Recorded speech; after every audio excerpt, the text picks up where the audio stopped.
Hey guys, welcome back to my channel. Today I have a fun story time for you, and it involves some celebrity drama.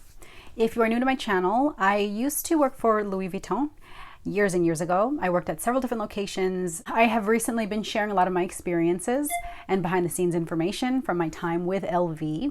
I also share a lot of luxury designer sales and tips and tricks on how to find luxury items at a discount and on sale. So if you're interested in any of that, go ahead and subscribe and follow me on Instagram. I'm a lot more active on there, and that's where I share a lot more information. I share some Dior beauty promo codes, a lot of gifts with purchase. So yeah, I just love saving money and I want to help you guys save money. So today I will be sharing a story. I worked at several different locations, always near a major city. And in all these locations, we would have celebrity clients, famous athletes come in and shop. And for the most part, they were all very nice and very respectful and kind. There were maybe a few rude celebrity customers, but today I will be talking about one particular incident, and it's not that he was rude, but it just was a very dramatic situation. I won't be mentioning any names, but this particular celebrity was a very famous musician. He was a well-known client of ours. He would come in all the time. The boutique where I worked at the time was located in a very affluent area, in a very affluent neighborhood. And so a lot of the celebrities lived very close. So this particular celebrity had been shopping at that location for years and years before I even started. He was a client of one of my colleagues. And actually they kind of became so close that he invited her, my coworker, to his home when he would have parties. Like I think she went over there for a dinner party. He and his wife threw a dinner party and invited her. And what's so funny is she mentioned how when you first walk in to the home, there is a huge portrait of him hanging in the foyer of his home. And I thought that was so funny because he's a very handsome and fit musician. Whenever there was a new product launch or a new collection that would come out, she would pull stuff aside for him. The way the store was laid out, the ready-to-wear was towards the back. And so he would come in and he mostly kind of stayed, in the privacy of the fitting rooms back there. There's a couch and everything. And so kind of away from prying eyes. But this area is pretty chill. I mean, it's not like in LA where you kind of expect celebrities and so people are like always looking for celebrities. Here, people gave them their privacy. But when we would have a VIC or a celebrity come in, we would try to make them feel at home, keep them in a separate location so that they wouldn't be bothered or recognized by other clients. So yeah, he would come in and he was always very friendly. I never helped him myself because he was my coworker's client. She would kind of give us a heads up when he was there to make sure that other clients kind of steered clear of him. So he came in, there must have been a new collection that dropped or a new season of something, but his purchase was large enough that the transaction was flagged by his credit card company, meaning his card basically, not that it was declined, but his credit card wasn't authorized. Like it didn't go through. His credit card didn't go through for whatever reason. So I would imagine that it was over maybe $10,000 or maybe even $5,000. Traveling, for whatever reason, there are many reasons that a credit card could be declined or on hold, and you would have to call the credit card company for authorization to complete the transaction. So she started ringing up his purchases towards the back of the boutique where it was more private.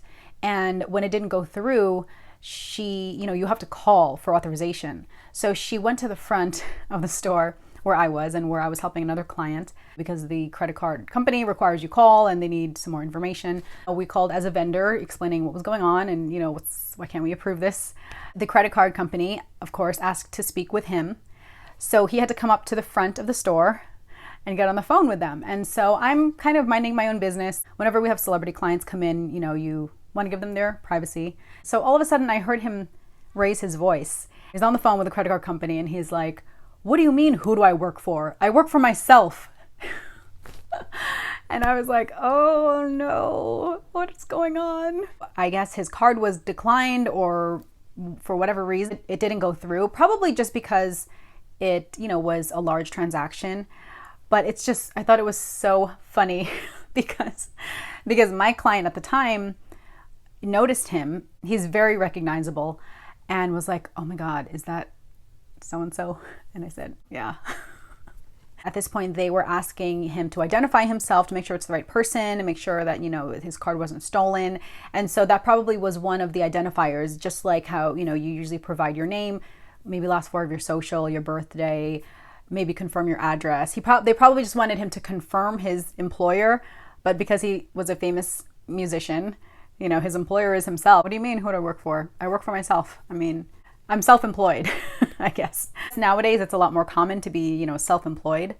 And it just was kind of funny because I guess he took offense to being asked who he works for. And I mean, he's a famous celebrity, musician, very, very famous.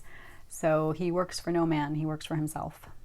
So anyway, they continued to ask him questions, and I guess they finally approved the transaction. It's almost embarrassing for us because there's nothing we can do about it. A lot of stores use a third-party credit card verification system or a company, and they're the ones that run the credit. It's not even the credit card company, and it's not us. Like, we're not declining it. Obviously, we know he's good for the money, but there's only so much we can do. It ended up being okay. They processed the transaction and, you know, she wrapped up his stuff and he was on his way.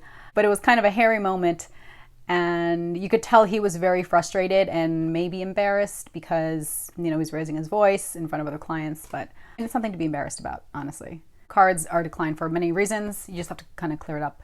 So that was probably one of the few situations where we had a little bit of celebrity drama. It was more frustration with the credit card company not authorizing his charge and maybe him having to prove himself and his salary. I do plan on sharing more information about other celebrity clients we've had, but if you worked in retail or customer service and you've had experiences with celebrities, why don't you share your experiences? When you work at a luxury store, I think that the expectations are a lot higher, especially from many of these celebrity clients. We try to rise up to the occasion, but sometimes it's out of our hands if it's involving a credit card company declining a celebrity's transaction. So I hope you enjoyed that story time. I have a lot more on the way. So thanks so much for watching, and I hope to catch you in my next video. Bye.